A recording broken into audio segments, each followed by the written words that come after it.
Welcome to the Grow Your Business and Grow Your Wealth podcast with Gary Heldt. Gary is an expert in helping business owners put together a plan that will provide a better future for their businesses, themselves, and their families. On the podcast, Gary interviews other professionals who share his vision, and together they share secrets and strategies any business owner can use to build a better financial foundation for your business and your life. Welcome back to the podcast. This week our guest is Roy Kowarski, and he's the founder of Out There Branding. Welcome, Roy. Thank you so much, Gary. Appreciate you making the time to have this conversation. Great. So, Roy, what made you get into kind of the marketing, branding, because you do so much more than just that, but what made you get into this? What kind of gets you up and gets you going that makes you excited about it? Well, it all really comes back to, if you are the kind of person that likes to help others, and that's really, my ethos and my why comes from that. So when you're helping other people, and you're marketing, and you're a sales marketing type person, then I kind of evolved into branding and marketing because it's a way that you can help people and businesses all. Right. So give me some of your background. So, I mean, you didn't just start this up. I know you've been doing this for a while, but what other companies did you work for before you decided to go out on your own? Well, let me first of all go back to my actual why. Okay. And there is a back end story to it. So when I was much younger, as I say, I'm not gonna advertise my age over here. But many years ago, let's put it like that. There you go. Many years ago, we used to take underprivileged children away for weekends. Kids that came from broken homes, from homes there was physical abuse, there was alcoholism, there was drug abuse. So a lot of these children, grew up in unpleasant home environments. So we took these children away. We used to take them away quite often. And this particular day, we went down to the beach with these children. And this young girl must have been about 10, 11, 12, thereabouts. I saw the look in her eye when she saw the sea. And I said to her, what is it? Why are you so, pleased? And she said, I've never seen the sea before. Now she lived in a coastal city, but she'd never seen the sea. And when I saw the joy in her face when she saw the sea, my heart just melted. I just had that warm, fuzzy feeling in my heart of doing something good for somebody. Right. And that day I said to myself, this feeling, this warm, fuzzy feeling, is a feeling that I want to replicate for the rest of my life. And that's my why, is I'm always searching to replicate that feeling. And that feeling can only come when you're giving. That's not the same feeling when someone gives you something. Right. And so that's how I got into the giving business. Right. And I've done numerous sales roles and marketing roles for different companies through the years, mostly in businesses that I've been a partner in. And then in 2009, I emigrated from South Africa to Australia, and I started a corporate branding business, or mainly in apparel, in clothing. And I had some unfortunate business experiences that I lost everything that I had, and I started again, and it kind of evolved into branding and marketing, and I've managed to position myself over a period of time as a specialist, and I call myself a specialist because I work with some top Fortune 500 companies. Everything about one's journey has to do with competence and credibility. Can you tick the box that you're competent, and can you show that you're credible enough for people to want to do business with you? So that's the back end of my story. Right. So, with this experience and stuff that that you have and everything else, when it comes to the branding and marketing and things like that, what are some of the common mistakes that you see that business owners are making when it comes to the branding and marketing? That's such a good question, and there's a really good answer to it. So some of the common mistakes that I see is um, businesses say to themselves, "Oh, we're not very well known, or we need some more exposure. Um, let's have a look online and see what kind of promotional gifts there are, corporate gifts, and let's go and choose something that that we can give to our customers." And so the mistake with that is that a lot of companies, and I say most, I probably should say many companies, don't think about the ethos of giving, and that is, what do you want to achieve? So my sweet spot and my space is around helping companies achieve outcomes, because that's the biggest mistake, is that they don't think in terms of, let me have a look for something that's going to help me achieve my own business outcome. Mm-hmm. And I suppose for me, that's the biggest common mistake.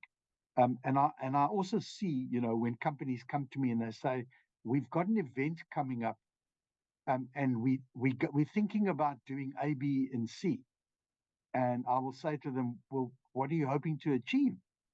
And they'll say, "Well, what do you mean?" Well, I mean, what do you want to achieve at this event or function? And then they'll tell me, and I'll say to them, "So these products that you're thinking in terms of getting, how do you think that that's going to achieve it?" And I'll show them why it's not possible. So I come from a totally different angle. Um, for me, it has to do with two things. Number one is visibility, Mm-hmm. and the other is brand awareness. So when you want to choose a corporate gift, and this is what branding and marketing, the essence of it is, then you got to be clear. Do you want to get visibility to your brand? Do you want to open doors? Do you want to thank your existing customers? Do you want to give your existing staff gifts? These are four different categories. So Right. there's a specific targeted product marketing solutions for each of these categories. There's no one size fits all. And that for me is my point of difference, really. Yeah, I think that's, you made some very, very good points there, because I think so many times people do think, okay, oh, I'm going to put my name on a pen and give it away. And it's like, okay, well, like you're saying, what are you trying to do there? Um, as compared to you're giving, gifts to your employees that you may have branded, type thing, and that's more as a gift, not so much creating visibility. Maybe it is. Um, Well, so let me interrupt you there for one sure. sec, Gary. And I'm not a big interrupter, but I think this is you're raising a very, very good point. So let's talk about staff, appreciation gifts. Mm-hmm.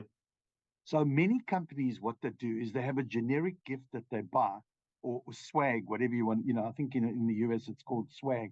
Right. Um, so they have this generic swag that they give out, but it's not focused and it's not targeted. So what that means is that if you want to give your staff an appreciation gift, then find out, like, what it is that they're going to like, they're going to use, and they're going to remember you by. They need to like it, they need to use it, and they need to remember you by it. So, just an ordinary pen as an example, um, you know, unless there's a specific outcome, why would you choose a pen? And I'm just using, Yep. I'm using the analogy. You know, I'll give you an example. Here's a pretty reasonable example. So I have a customer that's in the personal training. He runs a Yep. gym, Yep. He sent me an email and he said, I want to order 100 caps, peak caps. Yep.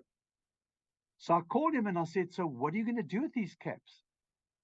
He said to me, I'm going to give them to people when they join the gym. So I said, okay. I said, so let me ask you a question. I said, I've got these absolutely magnificent peak caps that have got my out there branding logo on it. If I gave you one of these caps, would you wear it to the beach? Would you wear it, in your recreational time? He said, no. I said, why not? He said, why would I want to advertise your business? I've got my favorite cap, which is an Adidas cap. I said, so you've just given yourself the answer. Now, here's what I suggest you think about. You have got a gym. You're dealing with people's health. Why don't we find like maybe a really nice microfiber towel that they can use at the gym, or a really nice drink bottle? Never thought about that. So the Right. point I'm making is that he thought that a cap is a good bit of swag to give away, but I showed him that there's absolutely no outcome that you can possibly hope to achieve from that. And I proposed something else, and I showed him how it would achieve the outcome. And guess what? He tells that story on a regular basis because now he sees at the gym people are using his microfiber towel with his branding on. And guess what? They like it, they're using it, and every time they use it, they remember his business. Yeah. I think again, it's kind of we're talking the same language here, because many times, and Roy, what I really like about what you're saying though is many times you have these swag companies that people are order takers, and that's all they are. They're just, you're calling them up, they send you their catalog and say, hey, I want this or whatever. But you're actually talking to them, trying to understand what their outcome is. Why is it that they're ordering this stuff? Because how are you going to make them, like you're saying, use it, remember them, and appreciate it? One of the things, I co-founded a charity, and we do a charity golf tournament every year. So we always try to come up with a giveaway that's going to have our charity name on it. So again, when people use it, they can see it and they remember it. But the big thing is that every year when we try to find something, we're always talking to our friends that are golfers and say, hey, what would you like that you're going to use? And I think that that's something that's extremely important, for that same reason. But it makes you kind of stop and start looking at other things. So let's go away from swag for now, just because I think we've kind of We, said, we, hey, this is really what you need to look at. But so um, so let's before you move on, I just want to just highlight something that you've just raised, because what you've just what you've just put forward there is exactly where I come from. So here's the thing. I have many companies that come to me and say, we want to do golf balls, as an example. And I'll say to them, so who are you going to give these golf balls out? They say, well, we're going to give them out to our customers. And my question is, have you found out if they're golfers or not? right, No, we haven't. So why would you give branded golf balls to a non-golfer? yeah, It's the same as giving branded a wine to a non-drinker, right, to a reformed alcoholic. I yep, mean, so I anyway, yep, let's move on. You I, see, I and that's agree, I agree, totally agree with you. So we're on the same page. what about now, when it comes to branding? I mean, because obviously we're doing branding for other reasons, and say we're doing we want to do branding just because we're trying to get our name out there, and we're trying to do it, on different types of signage or ads that we're running and stuff like that. When somebody comes to you and they're saying, hey, I'm trying to do this, do you approach it the same way, saying, okay, what is your expected outcome? Yeah, that's it. Again, you've got some very good questions. So yes, it's approached in the same way, because It doesn't make a difference whether it is signage, whether it's, it's online, it's digital, whether it's swag, whatever it is, it comes back to the same thing. And what we call it is, we call it a targeted product marketing solutions. And then what that means is that you got to go back to the purpose of what you want to achieve. So if you're thinking in terms of you've got a company that's not getting enough, it's not known enough by different people, then we take a specific strategy. Now I'm going to introduce a new word now, is that we take a specific strategy to achieve visibility and brand awareness, compared to taking a strategy that's going to open doors to see new people. Okay. So it's always to do with what is the specific objective, that what I call outcome. What is the specific outcome that you want to achieve, and then we work around that. But everything about what I do is product based, aligned to a strategy, and it's an analogy that I use. Any product, whether it's branding, whether it's marketing, whether it's swag, whatever it is, without a strategy is worth absolutely next to nothing. It's the same analogy as if you had a Ferrari, but you can't drive a car. Right. It's the same thing. What's the purpose of having a Ferrari in your garage if you don't know how to drive a car? And it's the same with products that help you with your branding and marketing that are not aligned to a strategy. Yeah, I think that because again, I'm kind of going back and thinking, over my existence and the number of times that we've done something because we're like, oh, let's see if this works.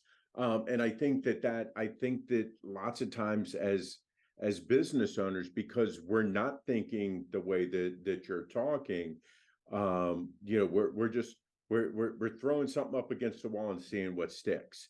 And obviously that's not always the best way to do it. I know that I always kind of preach to my clients from the tax side of things. It's like, hey, I need to, I want to go buy this new piece of equipment, and it's like, well, why?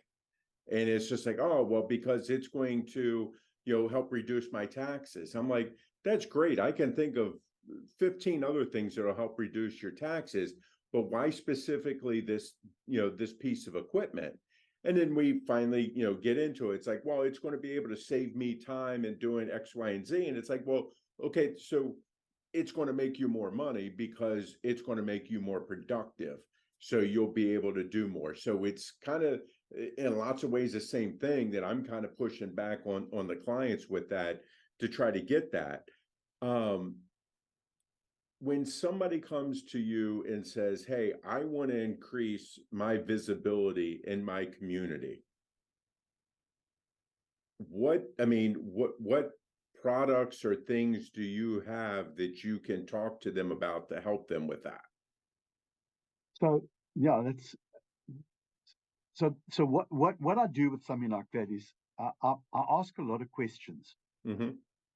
And the reason that I ask a lot of questions is that until I can clearly understand who's the target audience, how old are they male or female, what are their demographics around the industries that they work in, and only once I've asked all these questions will I have a clearer understanding of what they want to achieve in the community, who do they want to reach, and that's when I'll come up with a list of proposed products that will help them to achieve that.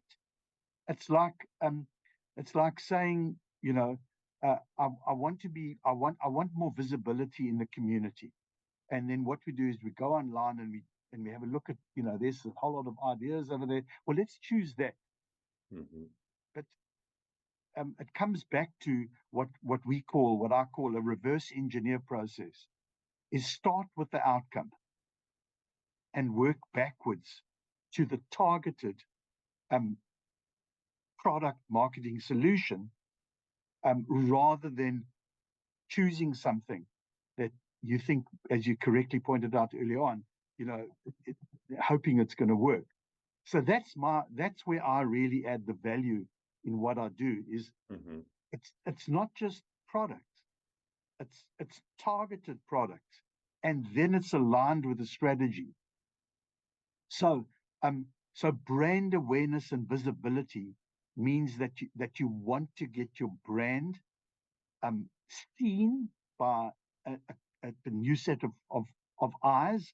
So the gifts that you or the products that you use for that are not expensive products, because the intention is to get awareness and visibility rather than conversion. Right. There's a big difference. Right. Now, when you want to open doors to new customers, it's a different strategy, because you're not specifically looking to get brand awareness and visibility. So the difference is, a door opening gift has to be given to somebody to start a conversation, whereas a brand awareness visibility type of product is only to get eyes onto your product, so people see it more and more and more and more. The biggest fault that companies make is they think that when they're doing brand awareness and visibility, that there's going to be a conversion. Okay. But there's not, because the idea is to get as many eyes onto your brand as possible, so that they will remember your brand when they're ready to purchase. Right. I think that if anybody's, taking anything from this, they really have to understand that stop just ordering swag to order it. You need to really talk to somebody to help you figure out what you're trying to do, so you're making sure you're getting the right swag, or you're going down the right path with your branding to make sure that you're getting the expectations that you're expecting to, and not just throwing something up against the wall and hoping that you get some type of an outcome. So, Roy, tell me, what have I not asked you wish I had? Because we've talked about a bunch of stuff, and I could go on forever, because I find this, that's a different part of my brain that I'm not used to using, that you use. So I could definitely go longer. But what is it I've not asked you that you wish I had? I suppose the question that people would ask themselves is, why should I use somebody like me? Mm-hmm. Why? And the answer to that is, if you're looking for a point of difference, if you're looking for creative and innovative ways, then you need to engage with people like me. Because what I do is I challenge situations and circumstances by asking questions. The best advice comes from listening to your customers. Mm-hmm. And that's probably one of the questions that I don't get asked very often, is how important is listening? And in my kind of business, it is absolutely vital, because when you are asking questions and you're listening to the answers, you're going to find the missing pieces of the puzzle that you need to put into the puzzle to make it complete. Yeah, I agree with you. And I think it's one of those things where, especially when it comes to branding, I don't think that we have a lot of people asking us these type of questions. They're usually just asking us kind of, well, what do you want to give away, and things like that. And I think it's important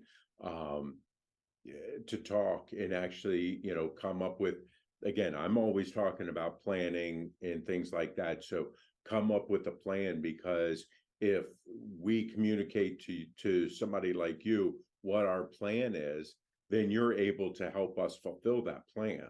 But if we don't, then again, we're just hoping, and hope is not a good strategy. No. And I suppose probably, the last piece of the puzzle is, I'm very relational rather than transactional. Mm-hmm. Now, there's a big difference Yep. because if I was transactional, I would be chasing a sale all the time, Yep. but I'm not. I'm not interested in chasing a sale. I'm interested in forming relationships with businesses that I can help them. And out of that journey comes a lot of times when there's just conversations without a sale in place. And, Right. and and so therefore for me it's so much more important to have lots of relationships rather than multiple transactions. Agree with you 100%. Definitely. So, Roy, if people like what they hear and they want to reach out to you, they want to talk to you, how can they get in touch with you? Well, I'm pretty invested and active on LinkedIn. Okay. I'm posting between 5 to 6 times a week, and I showcase what I do. I don't sell on LinkedIn. I have a personal page, and I have a company page out there branding. So the way to connect with me is to start to have a look at my content, to see if it resonates with you, if it strikes a balance for you, um, and then to reach out for a conversation. Um, as I say, I don't have conversations to see if I can make a sale. I have Right. conversations to form relationships. Right. Right. Well, and Roy, um, and I do business throughout the world. So I'm not I'm not just doing business in Australia. I do business in the US. I do business in Europe, in the UK, across the board. So that's how people can get hold of me, is generally through LinkedIn. That's probably the easiest and best way. great, great. Roy, really appreciate your time. Appreciate hearing your view on this because I think it is very, very fresh from my perspective of hearing it. Because, like I said, most of the time, when it comes to branding and swag, it's the transactional people that we hear from all the time, not people that are really trying to build those type of relationships like you are. So, Seriously. Thank you. thank you for your time. Thank you. So this week our guest was Roy Kowarski, and he's the founder of Out There Branding. Thank you, and I will see you guys next week. 49 faces looked to him in triumph. Over the last 12 months, they had each taken turns and promoted his business for a week at a time, driving over $987,342 in revenue. What if you had a network of 50 centers of influence who promoted your business every week for a year? Grab your copy of the #1 Amazon best-selling book, The Ultimate Guide to Growing Your Business with a Podcast, at 33% off the Amazon price by going to ultimatepodcastbook.com. Again, that website for 33% off the Amazon price is ultimatepodcastbook.com.